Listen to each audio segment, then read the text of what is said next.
అందరికి నమస్తే అండి.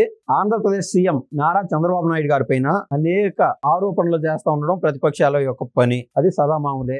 అయితే వాళ్ళకు ఏదైనా కొద్దిమేర ఏదైనా ప్రూఫ్లో ఏదైనా ఉంటాయి కదా, వాటిని పట్టుకొని కేసులు వేయడం వైసీపీ వాళ్ళకి గతంలో ఉన్నటువంటి కాంగ్రెస్ ప్రభుత్వంలో రాజశేఖర రెడ్డి గారికి సదా మామూలు అయిపోయింది. బాబు గారు అనేక సమయాల్లో అసెంబ్లీ సాక్షిగా కూడా చెప్పినారు, 34 సార్లు నా పైన ఎంక్వైరీ చేసినాడు మీ నాయన అయినటువంటి రాజశేఖర రెడ్డి, చిన్న లిటికేషన్ కానీ ఒక్క ప్రూఫ్ కూడా నా పైన ప్రూవ్ చేయలేకపోయినారు అని బాబు గారు అసెంబ్లీ సాక్షిగా ఛాలెంజ్ చేసినాడు. ఏది ఆయన సీఎంగా ఉన్నప్పుడు, జగన్మోహన్ రెడ్డి ప్రతిపక్షంలో ఉన్నప్పుడు. అది కక్ష పెట్టుకున్నాడో ఏమో కానీ జగన్మోహన్ రెడ్డి బాబు గారి పైన అదే పనిగా అక్రమ కేసులో ఫైబర్ నెట్, అదే విధంగా స్కిల్ డెవలప్మెంట్ అనే కేసుల్లో అక్రమంగా ఇరికిచ్చి 51 రోజులు జైల్లో పెట్టి సునకానందం అయితే పొందడం జరిగింది. అదందరికీ తెలిసిందే.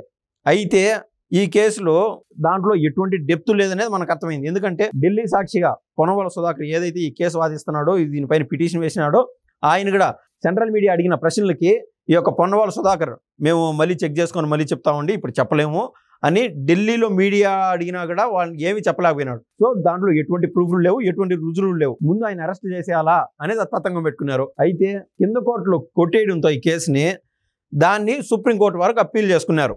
ఎవరు? వైసీపీ మోక. అక్కడ అప్పీల్ చేసుకొని ఏం చెప్పారంటే, సుప్రీంకోర్టుకి వాళ్ళు పెట్టిన పిటిషను ఈ కేసుని, బాబు గారి కేసు ఏదైతే ఉన్నదో దాన్ని సిబిఐకి ట్రాన్స్ఫర్ చేయాల్సిందిగా వాళ్ళు అయితే కోరడం జరిగింది. అయితే దాన్ని క్షుణ్ణంగా పరిశీలించినటువంటి సుప్రీంకోర్టు ఏం చేసిందంటే, అయ్యా దీంట్లో ఎటువంటి రికార్డెడ్ డాక్యుమెంట్లు, ఎవిడెన్స్లు ఏమీ లేవు, దీన్ని మరి వాళ్ళకి ట్రాన్స్ఫర్ చేయడం ఇదంతా టైం వేస్ట్ పని, దయచేసి దీన్ని మీ అంతటికి మీరు వెనక్కి తీసుకుంటారా లేదా మేము డిస్మిస్ చేయాలా అనేది క్లారిటీగా వార్నింగ్ ఇచ్చేసింది. తలంటేసింది ఒక మాటలో చెప్పాలంటే. సో ఏమి చేసేది లేక ఇదంతా జరిగింది ఒక 2-3 రోజుల ముందు జరిగింది. ఈ పని అంతా ఎవరు? వైసీపీకి సంబంధించిన ఒక లాయర్ సుప్రీంకోర్టులో పిటిషన్ వేయడము, దాన్ని క్షుణ్ణంగా పరిశీలించినటువంటి సుప్రీంకోర్టు దీంట్లో ఎటువంటి లాజిక్ లేదని చెప్పి తలంటేసింది ఒక మాటలో చెప్పాలంటే. సో సుప్రీంకోర్టు డిస్మిస్ చేయకపోగా వాళ్ళందరికీ ఏదైతే పిటిషన్ పెట్టారో ఆ పిటిషన్ వెనక్కి తీసుకోవడం జరిగింది. సో ఒక మాటలో చెప్పాలంటే, ఇప్పుడు సుప్రీంకోర్టు దానికన్నా సిబిఐకి ట్రాన్స్ఫర్ చేసింటే ఆ విచారణ అంట, ఈ విచారణ ఇదంతా టైం వేస్ట్ వ్యవహారాలు బాబు గారికి కొద్దిమేర తలనొప్పిగానే ఉండేది వాస్తవంగా. సో అది డిస్మిస్ చేయడం వల్ల బాబు గారికి బిగ్ రిలీఫ్ అనే చెప్పొచ్చు.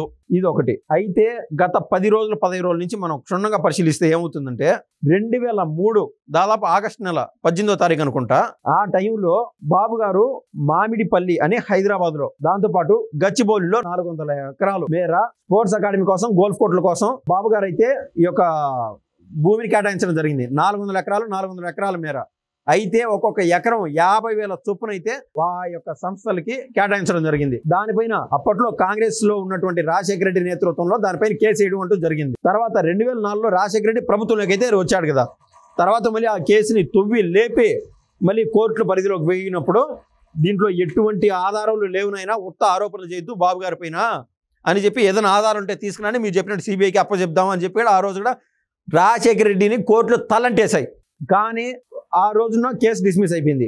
ఈ కొద్ది కాలం అంటే 20 సంవత్సరాల కాలం జరిగిన తర్వాత వీళ్ళ దగ్గర ఏది సోర్స్ లేక పాత కేసులు తువ్వి, ఇదే పాత ఏవైతే ఆరోపణలు ఉన్నాయో వాటిని తువ్వి కోర్టు పరిధిలో పెట్టాలని వీళ్ళైతే ప్రయత్నం చేశారు. అందులో భాగంగా ఏబికే ప్రసాద్ అని సీనియర్ జర్నలిస్ట్ ఒక ఆయన, అదేవిధంగా సీనియర్ లాయర్ ఒక ఆయన రంగారావు అనే లాయరు, వీళ్ళిద్దరూ కూడా సుప్రీంకోర్టులో పిటిషన్ వేయడం జరిగింది.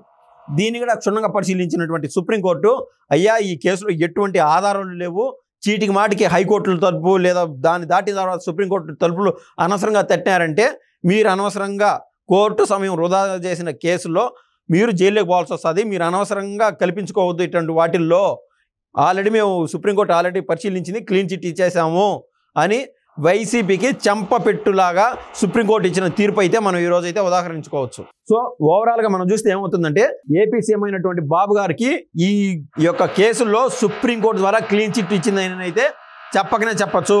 ఇది బిగ్ రిలీఫ్గా అభివర్ణించవచ్చు. ధన్యవాదాలండి.